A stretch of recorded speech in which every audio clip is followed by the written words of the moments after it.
Começar o tema de hoje explorando reencarnação, a palavra em si. Porque dentro da palavra reencarnação, nós já conseguimos entender mais ou menos do que se trata.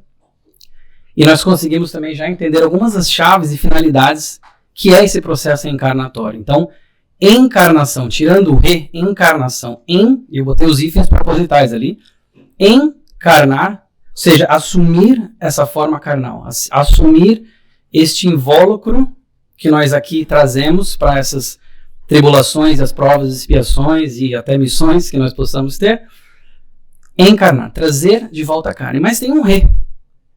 Esse re denota uma volta a este módulo carnal, uma volta a este processo, a este passo que nós temos na nossa evolução individual e espiritual de estarmos na carne.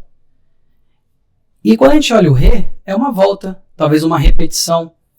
Mas o re nessa palavra da reencarnação se assemelha talvez ao re da palavra refazer. Fazer novamente. E quando a gente estava na escola ou até mesmo no trabalho que a gente tem que refazer algo, a gente não faz da mesma forma. Você fez algo, você tem que refazer, você tem que fazer diferente. E aqui já tem na própria palavra a finalidade e o propósito da reencarnação. Vejam que legal. E a origem da reencarnação? Eu pensei em começar aqui porque até inclusive no KSSF já houveram palestras em que eles passam falando da origem dessa ideia da reencarnação, o conhecimento desse processo reencarnatório. Onde é que foi? O Espiritismo, que tanto fala de reencarnação, vidas múltiplas, vida após a morte, etc. Ele inventou a reencarnação, será? Ou ele descobriu esse processo reencarnatório? Certamente que não. Esses conceitos e essa ideia que a gente traz no nosso âmago, no nosso consciente ou até inconsciente coletivo, como o Jung já falava, vem de tempos imemoráveis.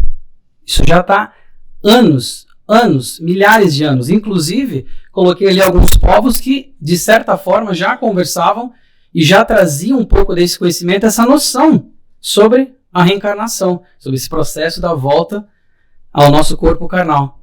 Egípcios, gregos, hinduístas, budistas, druidas, persas, hebreus, que para eles tem o nome de ressurreição, cristianismo também, muitas áreas do cristianismo também utilizam como ressurreição. Isso aí já vem de muitos e muitos tempos, inclusive quando eu estava pesquisando mais um pouco, eu achei algumas fontes citando até do período paleolítico, só estou falando de 12 mil anos atrás, que eles enterravam as pessoas, descobriram que enterravam pessoas numa posição fetal. E aí os estudiosos de antropologia interpretaram aquilo como já sendo uma alusão a esse processo reencarnatório que já vem de muito, muito tempo. Inclusive, falando de cristianismo, né? Tá aí. Em conversa com Nicodemos, Jesus falou, isso está na Bíblia. Em verdade, digo-te, ninguém pode ver o reino dos céus se não nascer de novo. Se não vir refazer esse trabalho que nós estamos sempre aprimorando e estamos aqui voltando para fazer. E aí, vamos então ao Livro dos Espíritos, no capítulo 2, esse manancial maravilhoso de informações que a gente tem, que é o Livro dos Espíritos, que eu particularmente gosto muito, até como talvez uma introdução ao espiritismo, introdução a certos conhecimentos espíritas, porque é um papo, um bate e volta, um toma lá da cá. São perguntas e com respostas. Então não tem textos muito, talvez, complexos. Então a pessoa que está começando, recomendo bastante o Livro dos Espíritos por conta dessa questão, dessa facilidade das perguntas e respostas. E se torna uma leitura muito fácil. E no capítulo 2 a gente vai saber um pouco mais, então, sobre esse processo da carne, quando eles perguntam na pergunta 132, qual o objetivo da encarnação dos espíritos? Qual o objetivo? E eles respondem, Deus lhes impõe a encarnação com o fim de fazê-los chegar à perfeição, que todos nós caminhamos. Estamos longe, mas caminhamos. Para uns é expiação, para outros missão. Mas para alcançarem essa perfeição, têm que sofrer todas as vicissitudes da existência corpórea. E nisso que consiste a expiação.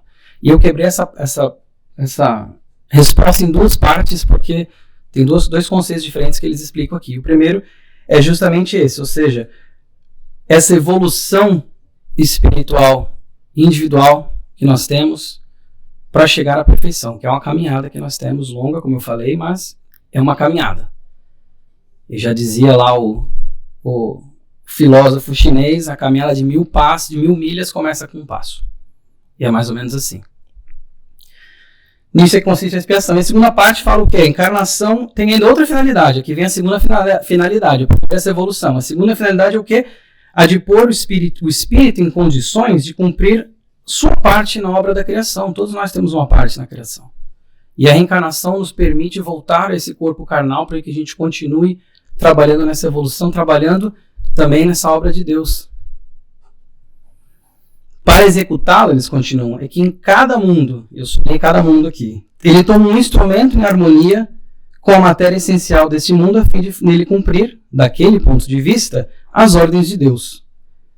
É dessa forma que, concorrendo para a obra geral, ele próprio se adianta. Então, fazendo as obras de Deus, a gente se adianta. Faz as duas coisas em um. É como um ciclo, muito benéfico, por sinal.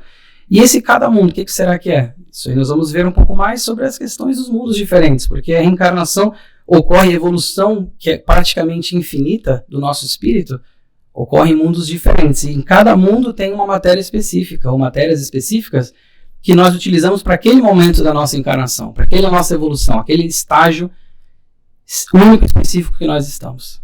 E aí eles falam isso aqui, até porque, como a gente sabe, e já foi falado, há muitas moradas na casa de meu pai. Isso aí justamente é sobre essa questão dessas várias moradas na casa do pai. A outra pergunta, 137, o mesmo espírito pode encarnar em 2 corpos diferentes ao mesmo tempo? Não. O espírito é indivisível e não pode animar simultaneamente 2 seres distintos. E é uma pergunta bem esclarecedora também. Continuando com a 166, como pode a alma que não alcançou a perfeição durante a vida corpórea acabar de depurar-se? E eles respondem, simplesmente, sofrendo a prova de uma nova existência. Então, através dessa prova de uma nova existência, nós continuamos nessa caminhada, nessa depuração das nossos espíritos, nossas almas, nessa caminhada. E a pergunta follow-up question aqui, 166b, a alma passa, portanto, por muitas existências corpóreas? Então, já voltamos, a gente tem muitas existências corpóreas? Sim, todos nós temos muitas existências corpóreas. E a questão continua mais um pouco aí. É legal, temos muitas existências corpóreas, então qual que é a finalidade da reencarnação? Já falou um pouco antes, estão perguntando novamente para conseguir mais informações. Qual que é a finalidade, então? Expiação, melhoramento progressivo da humanidade. Sem isso, onde estaria a justiça? Então, essa evolução, essa caminhada, essa jornada que nós temos através desse melhoramento progressivo, não só de nós, mas como também daqueles que habitam conosco. E aqui eu achei interessante trazer como é que é onde está o Allan Kardec, né? Tem isso aí no túmulo dele.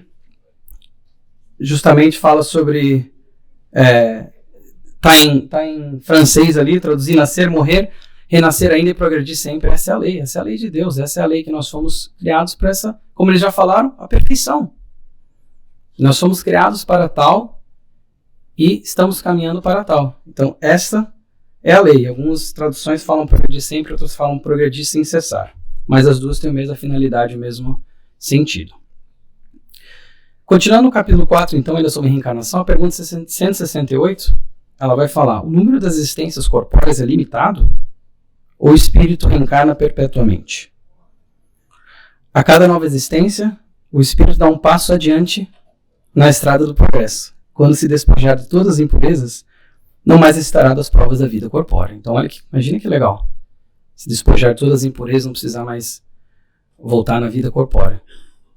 Então, isso que eles comentam é, novamente, passo adiante. Todas as vezes a gente vai ver sistemas através das perguntas e nesse manancial maravilhoso que é a literatura espírita, nós vamos ver que é essa caminhada, esse passo adiante, evolução. Não existe nada é retrógrado. Não existe ficar parado. Voltar. Existe ficar parado na evolução, mas a gente sempre está caminhando para a evolução. Nós vamos ver mais um pouquinho à frente aqui.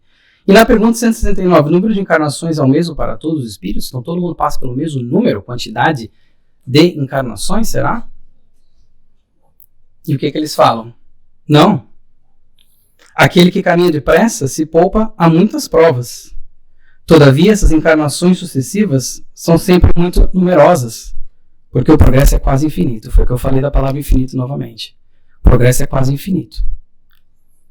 E não é igual. Porque até como que seria igual se nós somos individuais? Como que seria igual o processo encarnatório, a trajetória evolutiva de cada um se nós somos individuais? Se nós temos uma coisa chamada livre-arbítrio. E nós temos as nossas próprias escolhas, independente do planejamento, nós fazemos escolhas. E esse livre-arbítrio modifica essa jornada espiritual, essa jornada evolutiva que todos nós temos, que todos nós aqui estamos passando. Então, não é igual para todo mundo. Até porque, voltando à analogia da escola, da aula, aquele que caminha mais depressa se poupa muitas provas. O aluno, por exemplo, na escola que não quer estudar, não quer fazer as tarefas, não quer se aprimorar, pode ficar ficando para trás, tendo que repetir, refazer, de novo fazer melhor, repetir aquela série, enquanto os que estão lá vão avançando de uma forma mais depressa. E a justiça da reencarnação? Isso é um tema interessante, né? Acho que toda a palestra de reencarnação que eu vi fala de duas coisas, a justiça e o véu do esquecimento, porque não tem como não falar deles. E no Livro dos Espíritos, nessa parte específica do capítulo 4, foi colocado com esse título de Justiça da Reencarnação, e eles falam o seguinte, 171, a pergunta é: em que se baseia o dogma da reencarnação? Na justiça de Deus e na revelação, pois incessantemente repetimos, o bom pai sempre deixa aos filhos uma porta aberta ao arrependimento. Às vezes essa porta é estreita, às vezes ela é difícil de passar, mas ela está aberta para todo mundo. E vai continuar sendo aberta, porque, de novo, o nosso objetivo é, através das reencarnações, essa evolução que a gente tem que passar. Não te diz a razão que seria injusto privar para sempre a felicidade eterna todos aqueles de quem não dependeu se melhorar, ou seja, aqueles alunos que repetiram de série, que não conseguiram aprender, seria justo privar para sempre eles desse aprendizado? Dizer, você repetiu a série, agora você está exposto à escola, você nunca mais vai se formar, tchau. Não, certamente que não. Então, falando aqui de justiça, eles mencionam isso, não diz a razão, não é nem o espírito da razão que fala isso. Não são os filhos de Deus todos os homens? Somente entre os homens egoístas se encontra a iniquidade, o ódio implacável e os castigos sem remissão. E essa parte final aqui foi aquela alfinetada. Vocês estão achando que Deus tem esses tipos de...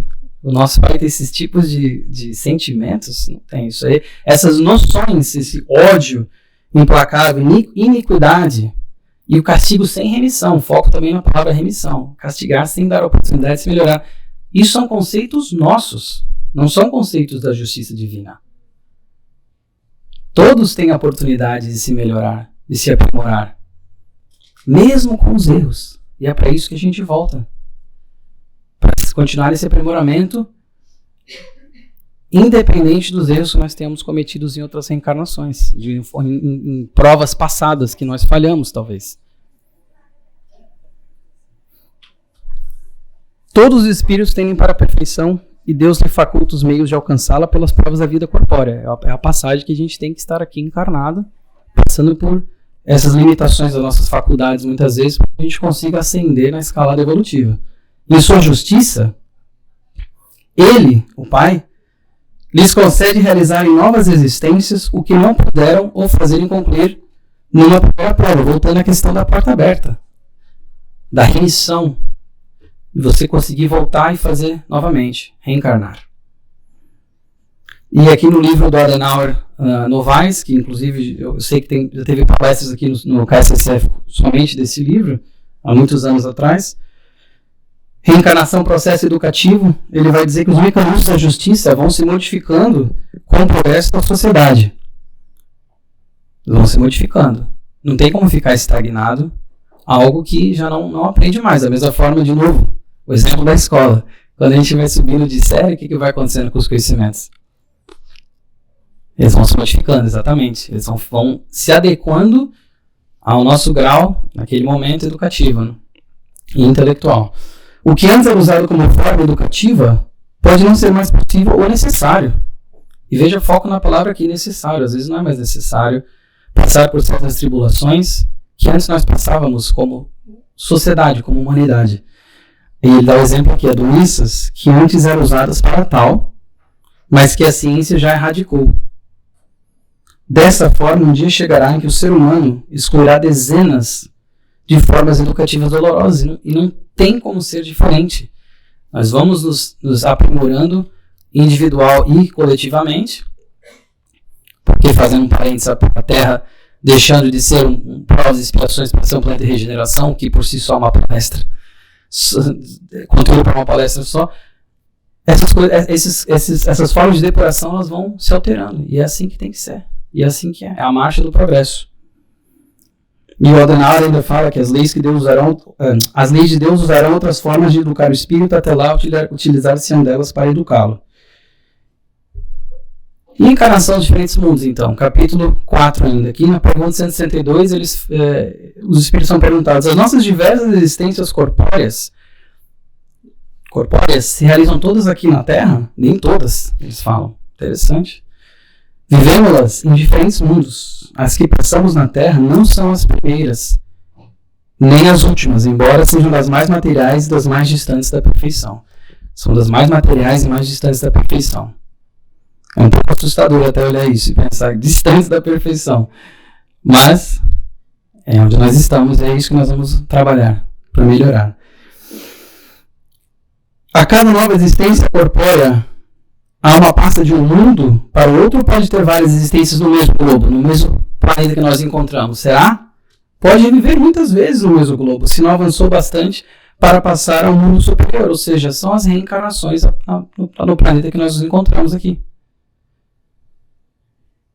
E aí a pergunta follow-up é: podemos voltar à Terra depois de termos vivido em outros mundos? Seguramente, é isso que eles falam.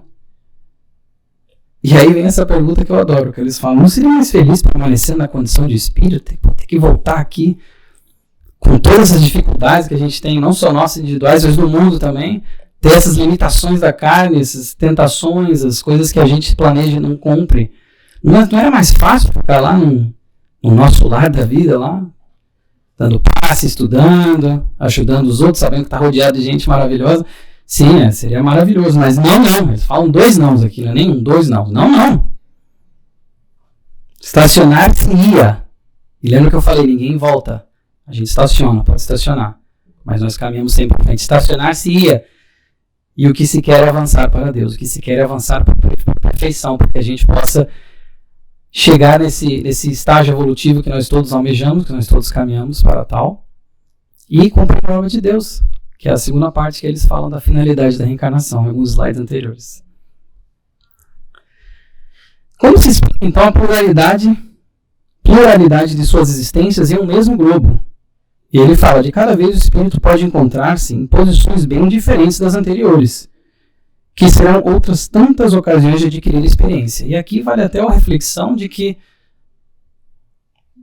não necessariamente só aqui a gente está falando da reencarnação humana, mas nós como espíritos passamos já por muitos estágios evolutivos, até fora desse arranjo biológico celular que nós temos agora.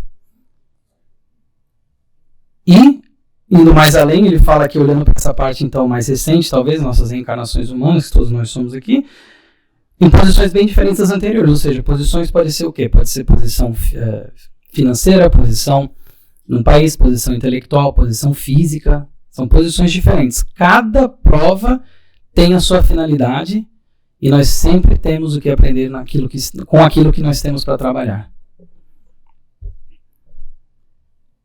E aqui eu peguei esse trecho do Nosso Lar, que o Lísias, bem no começo, acho que na 3ª página do livro já, não, um pouco mais além, mas bem no comecinho ele fala com André Luiz: se temos débitos no planeta, por mais alto que ascendamos nessa escalada evolutiva, é imprescindível voltar para retificar.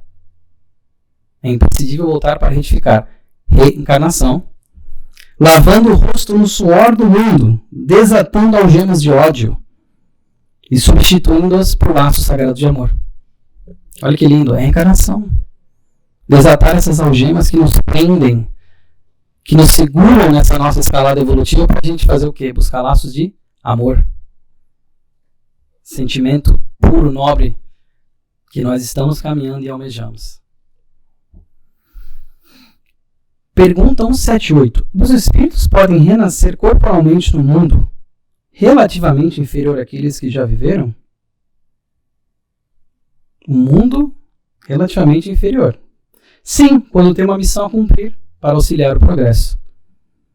Aceitam então com alegria as tribulações de tal existência porque eles fornecem os meios de se adiantarem. Então eles aceitam com alegria, com ânimo, porque eles sabem que estão ajudando a obra de Deus e estão ajudando também nessa evolução individual.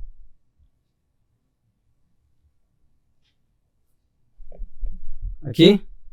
Assim? Assim? Tá. Fazendo a mímica ali, consegui aqui, captei seu pensamento, fica tranquilo.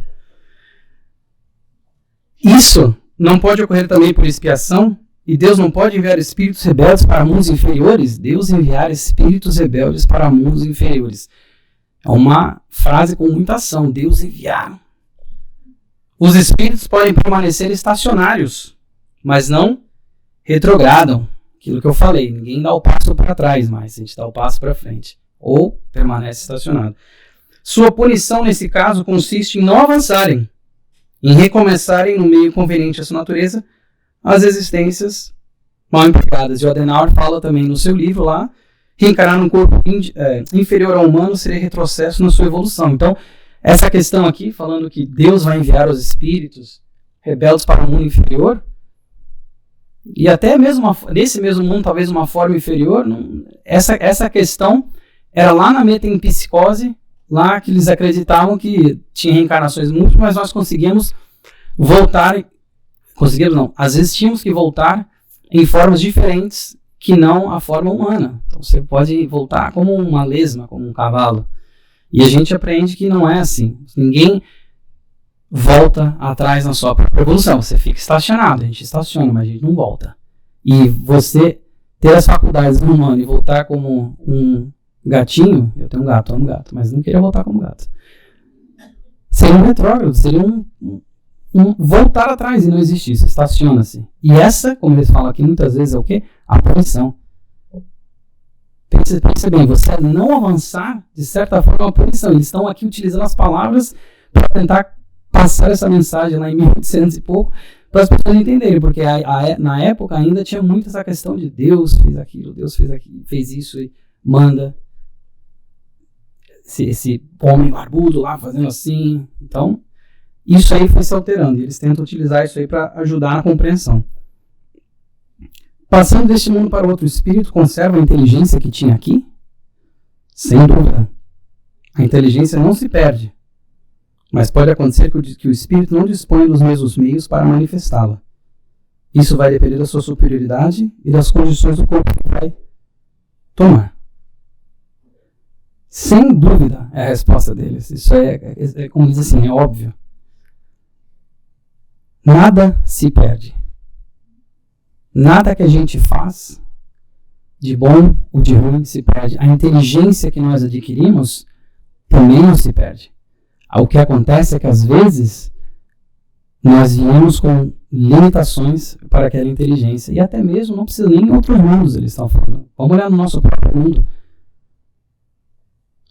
A inteligência acumulada, às vezes, pode ver um espírito com uma missão. Vou dar exemplos mais extremos para fazer o get the point across. Vem um paralítico cerebral. Um espírito evoluidíssimo pode vir uma missão dessa.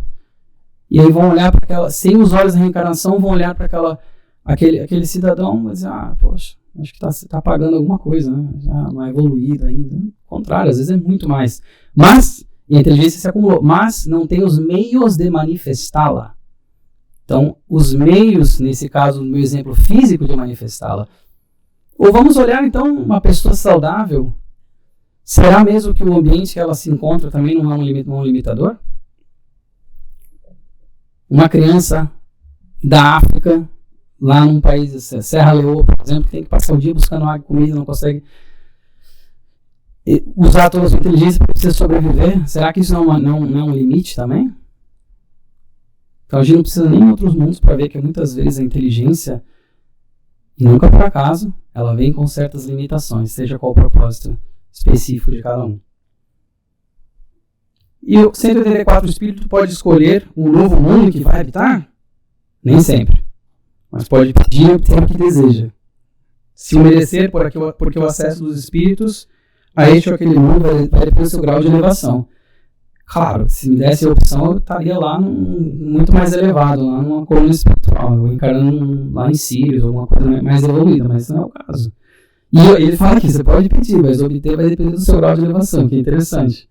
Pode até tentar, mas as leis de Deus são justas, e seria injusto fazer esse salto, que a natureza não dá saltos. E a evolução, de novo, é uma escalada, passo a passo.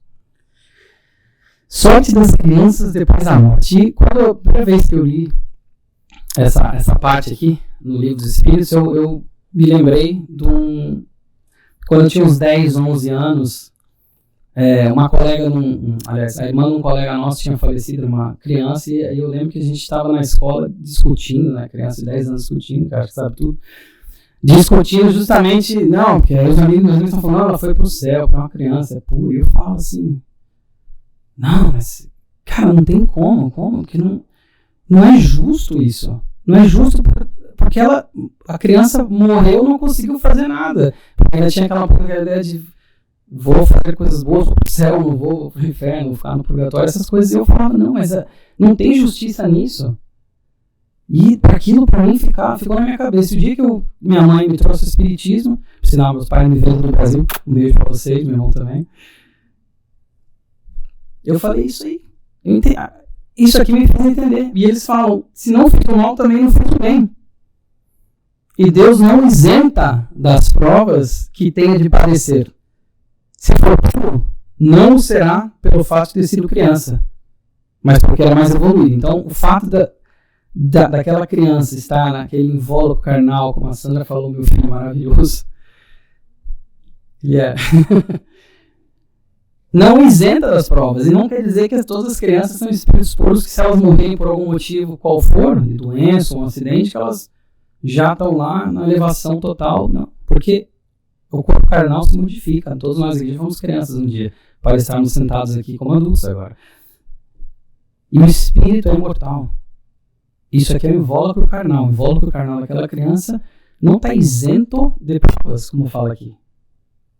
Porque senão onde é que estaria a justiça? Não estaria. E por que a vida se interrompe com tanta frequência na infância? Essa é a pergunta 199. A duração da vida da criança pode representar para o espírito que nela está encarnado o complemento de uma existência interrompida antes do término devido. E sua morte quase sempre constitui uma provação e expiação para os pais. E aí eu fiquei curioso, porque, de novo, 1800 e pouco, ele fala a vida se interrompe com tanta frequência na infância. Eu fui buscar o dado, era na Europa, nos Estados Unidos, enfim, era 167 mortes por cada 1.000 crianças. Perdão, 165 para cada 1.000 em 1900. Ou seja, depois é isso aqui, 1900. 165 mortes a cada 1.000 crianças. Doenças, enfim, condições mais precárias.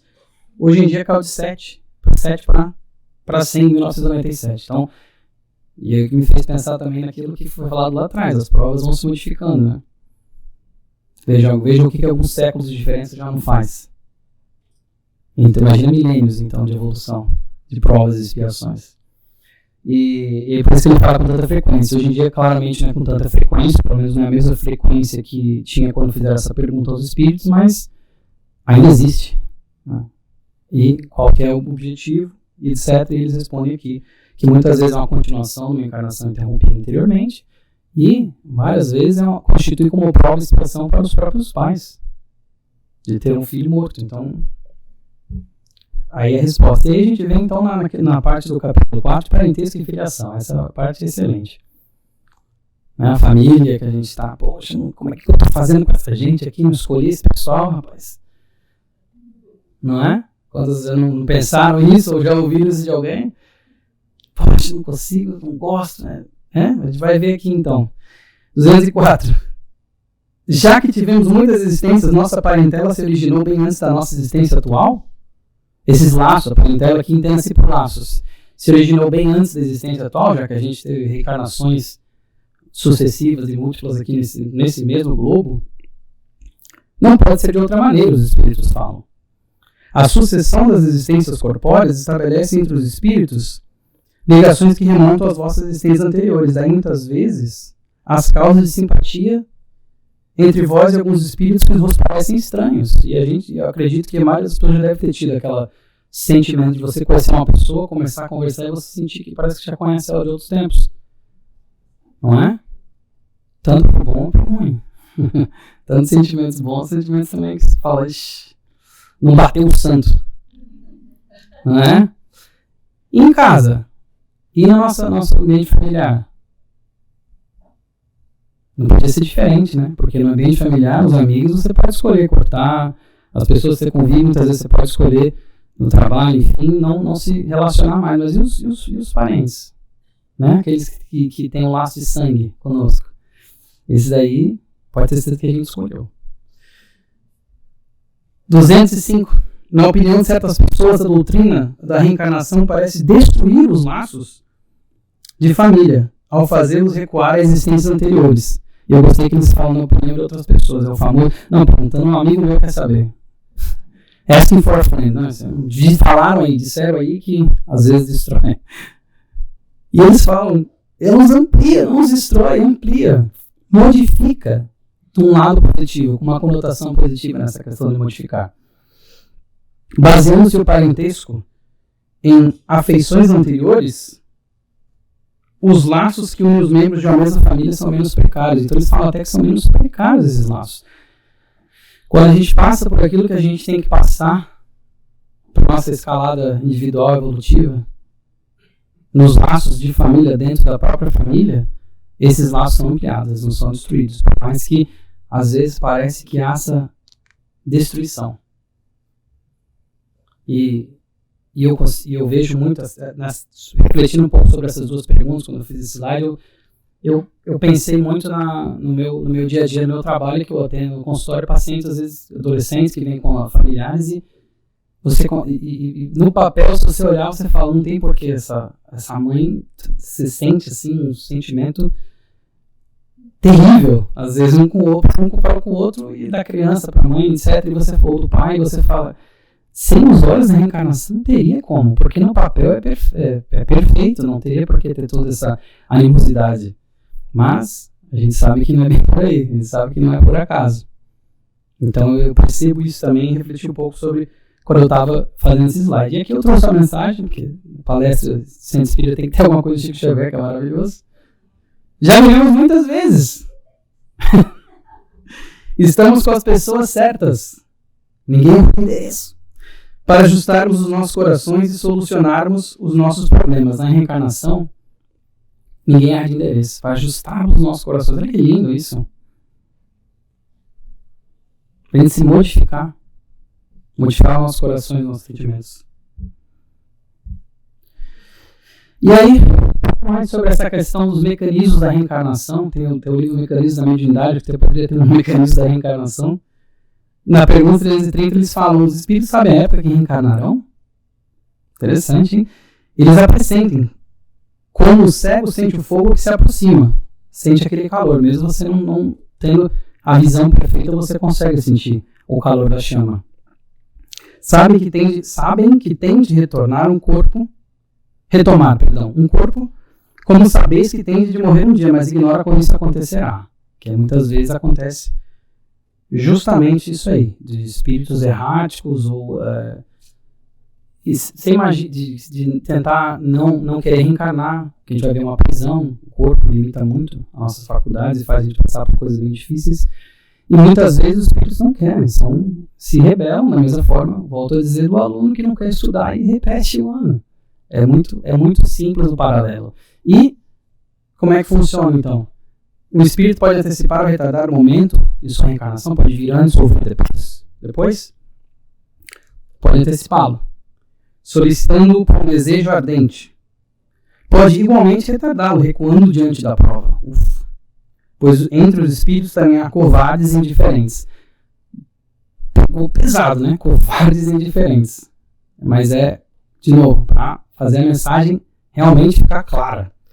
Mas não faz impunemente, não tem ação sem reação. Não existe nada, já falei, tudo se acumula, nada é o acaso e nada é jogado fora. Bom, visto que sofre com isso, como aquele que recusa o remédio salutar que o pode curar.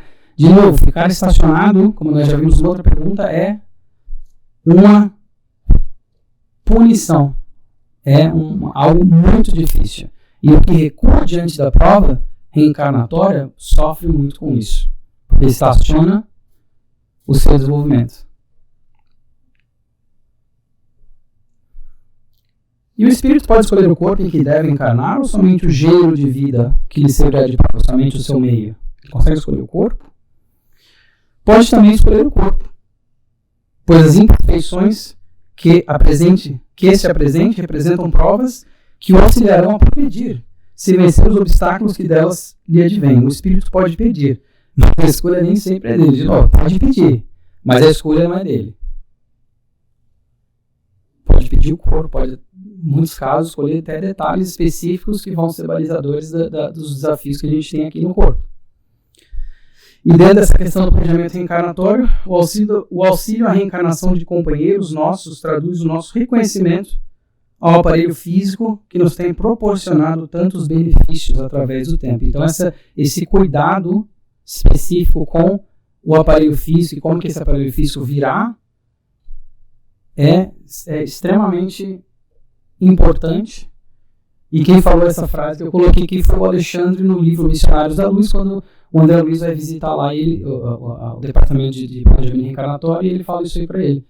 Que o André Luiz fica surpreso com a meticulosidade que decorre nesse processo reencarnatório do planejamento do corpo.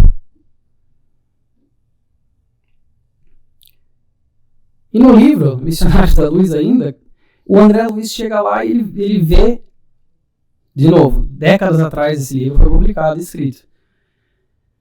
Ele vê um salão com vários modelos, seja modelo do corpo feminino e do corpo masculino, e ele vê também, ele diz, que brilham como se fossem telas, o que eu imagino que seria talvez um holograma, ou uma tela até num computador, uma tela assim. Ele vê modelos do coração, modelos musculares, modelos da parte intravenosa, modelos de tudo lá, e as pessoas trabalhando atentamente e infatigavelmente nisso aí, nesse departamento de planejamento reencarnatório. Ele chega lá com o Alexandre e ele também vê as pessoas passando com um rolo branco, um pergaminho, que ele falou que é muito parecido com o pergaminho da Terra. E os rolos brancos que conduzem são pequenos mapas de formas orgânicas, elaborados por orientadores de nosso plano, especializados em conhecimentos biológicos da existência terrena. Então, especialistas que desenham essa parte do corpo, auxiliam na escolha do corpo, para passar pelas provas e expiações que a gente vai passar aqui. E ele falou desse rolo branco e tudo mais, e inclusive tem alguns casos que aí chegou lá e é mais ou menos isso aqui. Eu coloquei essa foto como ilustração, que você imagina, você chega lá e fala, esse aqui é o corpo que eu vou ter nessa minha próxima prova, na minha próxima reencarnação. Então você imagina chegar lá com o papel. E eu só fiquei pensando uma coisa, quando eu vi essa parte, eu fiquei assim, como é que será que quando eu estava lá, se eu levei meu rolo branco lá com o meu corpo, esse corpo que está aqui agora, eu fiz o planejamento, entreguei para eles, mas eu tenho certeza que é com algum erro, porque na hora de imprimir a folha A4, porque a escala eu tenho 1,98 m, imprimiram num post-it. E eu vim com 1,68 m. Não, alguma coisa está errada. O Humberto aqui, 2 semanas atrás, veio aqui, chegou aqui, chutou esse negócio, tirou esse negócio aqui, falar no microfone, o degrauzinho aqui. Eu olhei pra ele e pensei, tá, na próxima encarnação, quem sabe eu venho alto. E faltou um pouquinho de tinta também na parte aqui de cima. Eu tenho certeza disso aí, eu tenho certeza. Quando eu desencarnar, eu vou chegar lá e falar, I wanna speak to your manager. Mas será mesmo? Não existem erros, né? Brincadeiras à parte. E tem inclusive 2 casos que eles comentam aqui no livro, do Silvério e da Anacleto. O Silvério ele chegou lá e o André Luiz acompanhou isso aí, que ele mostra justamente o plano dele ali, do corpo, como é que vai vir, e ele fala, e ele escolheu vir com um defeito na perna, uma perna doente, que ele fala lá, e ele falou que vai usar isso aí contra a vaidade, o Silvério vai dizer, aceitei o que os amigos falaram, me sugeriram dessa questão da perna, para ser um antídoto contra a vaidade, uma sentinela contra a devastação, palavras dele, uma sentinela contra a devastação do amor próprio excessivo. Olha só, escolheu vir com uma perna doente para poder passar por isso aí que ele precisava passar. E ser uma sentinela contra a devastação do amor próprio excessivo. Ou seja, essas questões que eu falei, do balizamento que a gente vem com como a gente tem que vir para essa prova que a gente está passando aqui. E o outro caso também, e eu achei interessante também que ele fala quanto tempo ainda tem. E quanto tempo eles sugeriram, ou vou ter, você acha? Ele falou, no mínimo 70 anos. Então até isso, né? Até essa questão da idade que a gente vem, muitas vezes é planejada. Claro que, de novo, livre-arbítrio, né? Então você pode gastar o seu fluido vital antes aí, fazer que nem teu celular e descarregar mais rápido, morrer antes. Mas também pode estender, porque as leis de Deus são justas, são em reação. Certo?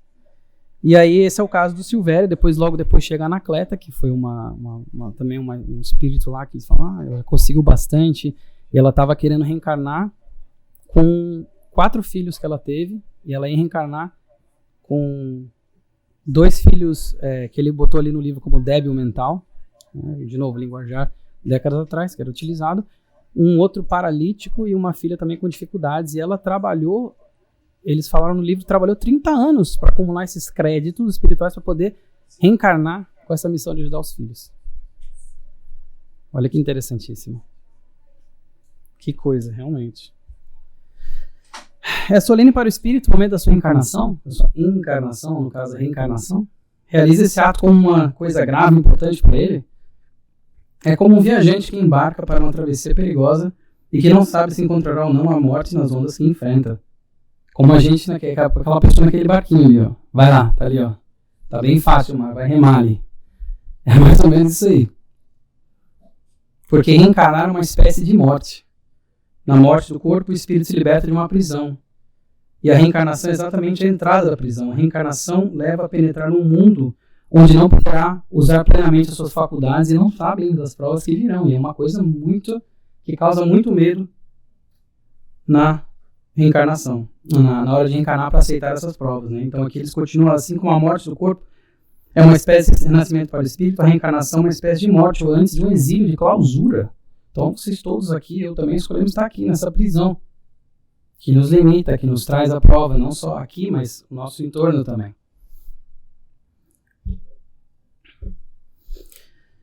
Pergunta 342. No momento da reencarnação, o espírito se acha acompanhado por outros espíritos, amigos seus, que vêm assistir a sua partida do mundo espiritual, como vem receber quando lá retorna? Porque a gente ouviu muito disso aí. Desencarnou, vê os amigos espirituais. E quando vai reencarnar? Será que tem lá os espíritos amigos? E eles respondem, depende da esfera que o espírito pertence. Se está nas esferas em que reina a afeição, os espíritos que o amam acompanham-no até o último instante, encorajam-no e muitas vezes até lhe seguem os passos durante a vida. De novo, nós nunca estamos sozinhos. Como eles falam na literatura, o mundo espiritual nós estamos mais em contato com o mundo espiritual do que a gente muitas vezes percebe. Então, muitas vezes acompanha até a gente. E a gente sabe na questão também das crianças, a compleição do processo reencarnatório nos primeiros anos de vida, que está muito ligado ainda ao plano espiritual, etc. Né? Então, isso aqui você pode ver no nosso lar um pouco mais sobre na reencarnação o planejamento para vir reencarnar da senhora Laura, que eles enfim, estão lá e fazem uma homenagem afetuosa, cantam músicas, o marido dela que já está lá, que vai ser o marido dela, já já está com acho que criança de 1 ou 2 anos, ele consegue vir lá também participar disso aí tudo, quando ele está desdobrado no sono físico. Então, assim, é um processo muitas vezes solene mesmo, porque é um desafio. É como aquele barquinho da foto anterior lá. São desafios que muitas vezes fazem tremer. E aí outro mecanismo da reencarnação, o véu do esquecimento. Poxa, eu tive várias reencarnações, então eu não lembro de nada. Será mesmo? Não lembro de nada. Esquecer é diferente de apagar. Eu coloquei porque é importante. A gente não... Eu falei, tudo se acumula, nada se perde. E o esquecimento temporário que é necessário para a nossa reencarnação, para que a gente consiga vencer provas com mais facilidade, ele não é um apagamento. Você não está apertando delete ali. Você está temporariamente com esse véu. E, obviamente, né, imagina que se a pessoa pensa que teve várias reencarnações, eu mesmo já pensei, pô, quem será que eu fui numa vida passada, né? Quem será que eu fui na última e na 10ª anterior, e nos anos 2000 antes de Cristo, sei lá. E a verdade é que quem eu fui há, sei lá, 2.000 anos atrás não faz diferença para mim nesse momento. As coisas que eu tive que passar provavelmente por aprendizado já foram passadas. E se lembrar seria pior às vezes. Pensa só, se você lembra que você foi uma pessoa lá, um imperador que fez um mal terrível, como é que você sentia a sua consciência e fala, poxa, eu fiz isso aí. Então é difícil. Então, de novo, as leis de Deus perfeitas. Esse véu do esquecimento não é por acaso. E ele trata também de uma outra questão, como eu já falei ali. Ele ajuda a gente nisso aqui, ó. Trabalhar muito isso aqui, o perdão. Que é necessário para o amor.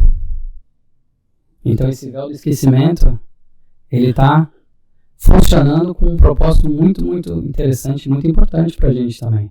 Porque pensa, de novo, a gente não encarna as famílias que a gente está à toa, né? Nós não estamos nada à toa.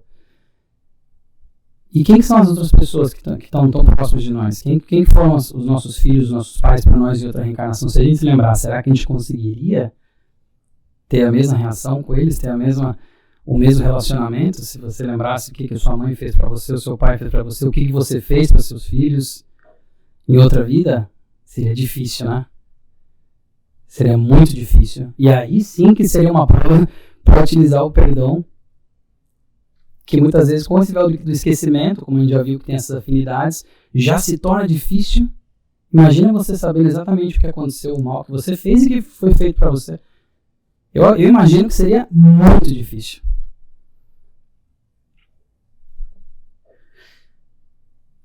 Quem poderia, essa aqui está no livro Renúncia, o Paulo está falando isso bem no começo do livro também, ele está falando, quem poderia guardar o êxito desejável defrontando velhos inimigos, sem o bálsamo dessa bênção celestial sobre a chaga da lembrança? Sem a paz do esquecimento transitório, talvez a terra deixasse de ser escola abençoada para ser ninho abominável de ódios perpétuos. Olha que forte isso, imagina, ninho abominável de ódios perpétuos, porque eu vou olhar para aquela pessoa, vou saber que ela tirou minha vida numa outra vida, como é que eu vou sentir? Perdoar é fácil? Não é nada fácil, não é? Coisas pequenas às vezes é difícil a gente se deixar passar. Vai na N95 lá no Rush Hour, a gente dá uma cortada, uma buzinada, você vai falar, vai com Deus. As pessoas mais evoluídas sim. Mas é difícil, não é? Porque vem aquele sentimento na hora ali. E uma pessoa, imagina fosse um mal muito mais grave, né? E aqui eu acho interessante também essa questão do perdão, mencionar que esse véu do esquecimento ajuda também ao perdão, não só ao trem. Perdão a nós também, nosso auto-perdão. Que muitas vezes nós somos nossos maiores críticos e a gente é duro com nós mesmos. E se a gente soubesse o que a gente fez em outra vida exatamente, será que a gente conseguiria nos perdoar? Seria mais difícil, né? Então ter todo esse influxo de informações seria algo talvez muito forte e difícil de conseguir. E aí o Emmanuel fala aqui para nós, o véu do esquecimento, observa os próprios hábitos e tendências e perceberás que foste nas existências passadas. Analisa os que te rodeiam no círculo doméstico ou social e identificarás com quem te comprometeste para assinar os próprios débitos ou traçar a própria cena de elevação. Você não anda falando, véu do esquecimento, mas olha com um pouquinho mais de carinho, sente, usa os olhos do coração que você vai ver. O que você precisa fazer sem necessariamente precisar saber dos detalhes.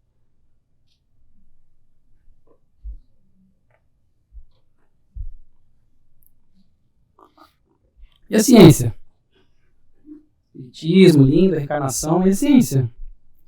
Cada vez mais, cada década que passa, nós temos mais estudos científicos da ciência indo ao encontro com aquilo que nós já sabemos da reencarnação, dos processos reencarnatórios. Eu coloquei alguns nomes aqui, mas à medida que eu estava pesquisando, eu tenho que ter uns 10 slides para colocar o nome de todo mundo que faz pesquisa disso aí.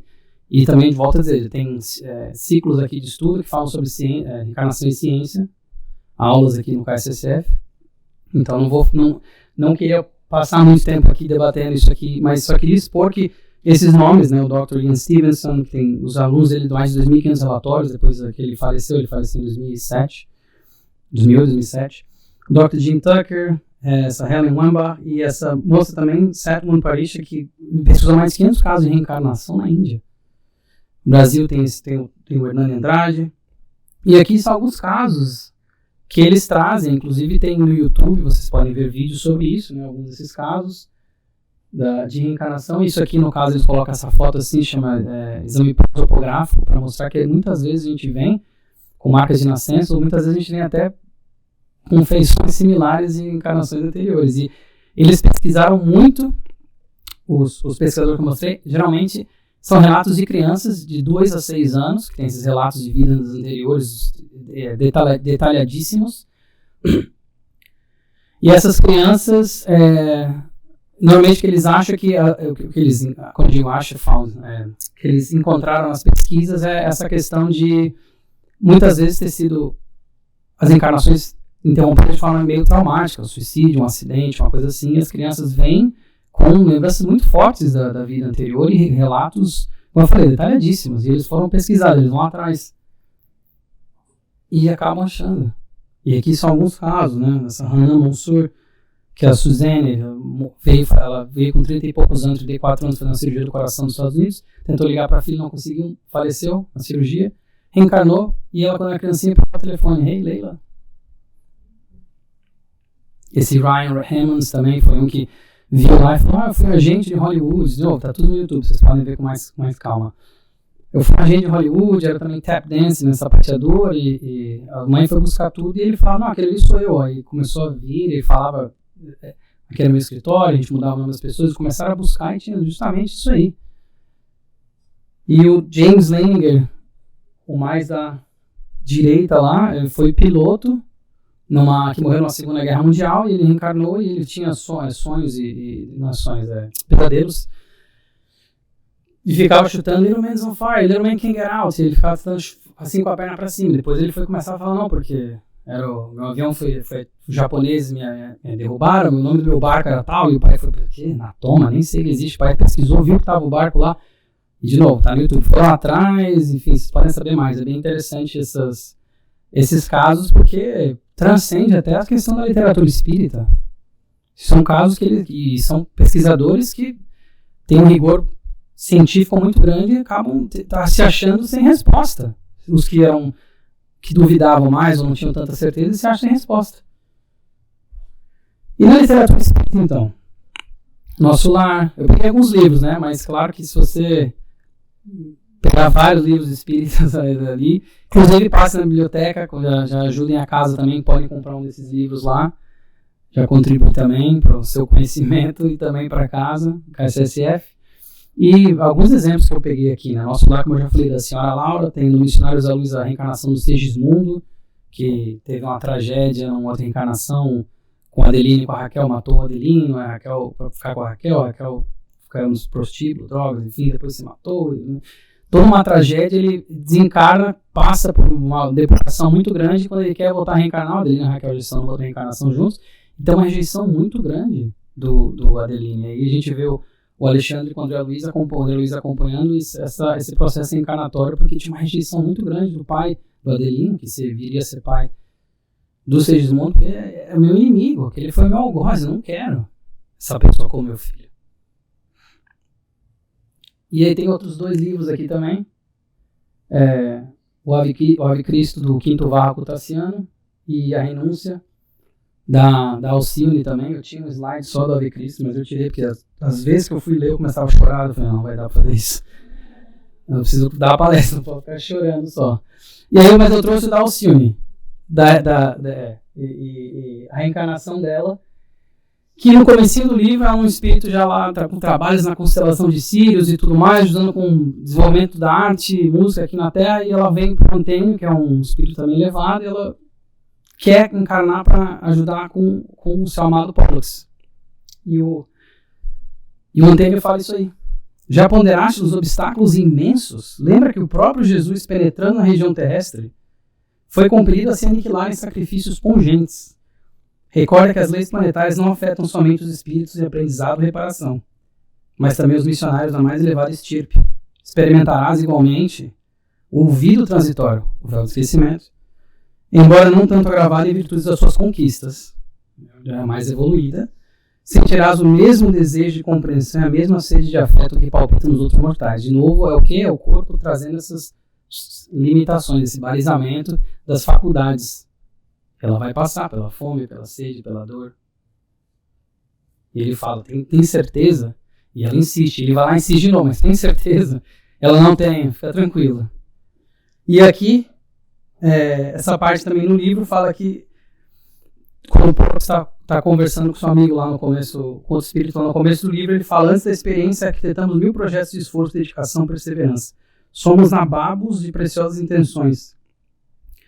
Mas chegando o momento de executar, revelamos as mesmas fraquezas ou incidimos as mesmas faltas que nos compeliram ao desfiladeiros do crime das reparações acerbas. A gente prepara tudo. Chega lá na hora, fraqueja. E aqui o recadinho de Emmanuel para todos nós: estuda o quadro que te moldura as atividades e anotarás de que ponto deves partir em demanda a melhoria. Sobretudo é preciso ponderar que se ninguém nasce para o mal, muito menos renascerá para reconstruí-lo ou reafirmá-lo. Um aluno repete, o comentário paralelo de novo com a escola. Um aluno repete o currículo de lições no objetivo de ganhar à frente, não para acomodar-se na retaguarda. Vai para a escola para aprender, para crescer naquele âmbito acadêmico, não para ficar parado na retaguarda.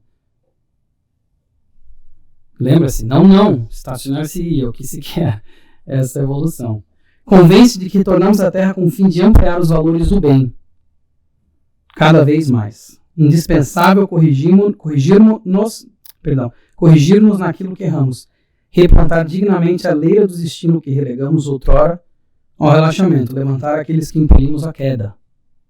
Amar os que aborrecemos e atender a alegria nos corações que encharcamos de lágrimas. Isso aqui é uma mensagem linda do Emmanuel para nos lembrar da finalidade da reencarnação e os nossos deveres que nós temos conosco e com a obra de Deus para fazer aqui quando a gente reencarna.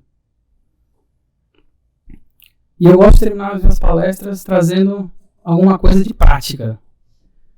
Vocês acharam que eu vim aqui só para ficar ouvindo passivamente, lindo, conhecendo mais? Não. Tem to-do list. Tem homework para vocês, tá? E são 2 convites que eu vou fazer para vocês. Para vocês continuarem com esse sentimento revigorado, nessa escalada evolutiva individual. Primeiro agradeça aos seus pais. Porque por mais que das situações diversas, vocês estão aqui por causa de 2 pessoas. Principalmente, vocês estão com isso aqui por causa de 2 pessoas que trouxeram vocês aqui. Então, meus pais estão me assistindo, um beijo.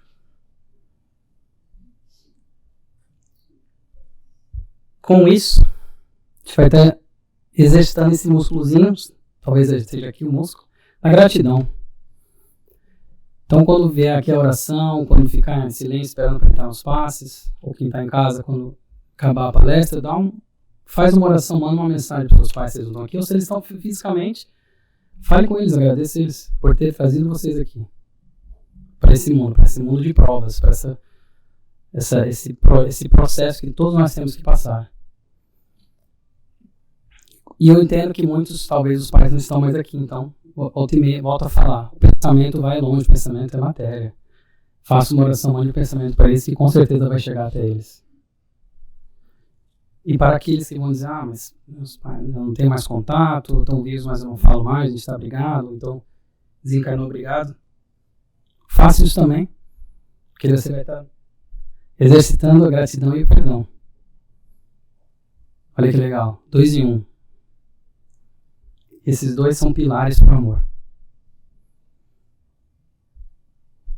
E a segunda lista do to-do list, do homework para vocês, primeiro agradecer aos pais, segunda é fazer algo diferente. Faça algo diferente. Mais ou menos, ou de outra forma.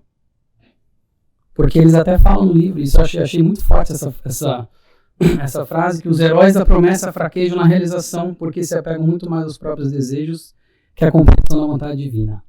Então não vamos ser heróis da promessa. O Emmanuel já falou, se a gente olhar certinho, a gente vai saber o que a gente precisa fazer. Então, olhe cada um dentro do seu coração e pergunte se tem algo que você pode fazer diferente para a sua escalada evolutiva. Se a resposta for sim, faça. Estás hoje no lugar, na posição em que podes claramente doar a vida, na pessoa dos outros, tudo aquilo que és capaz de sentir, de falar ou de fazer melhor. Então vamos praticar. O conhecimento precisa ser utilizado e as oportunidades que a gente tem não voltam.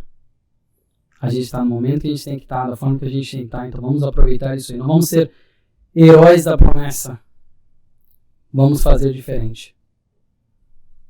E é com esse sentimento que eu deixo vocês. Muito obrigado.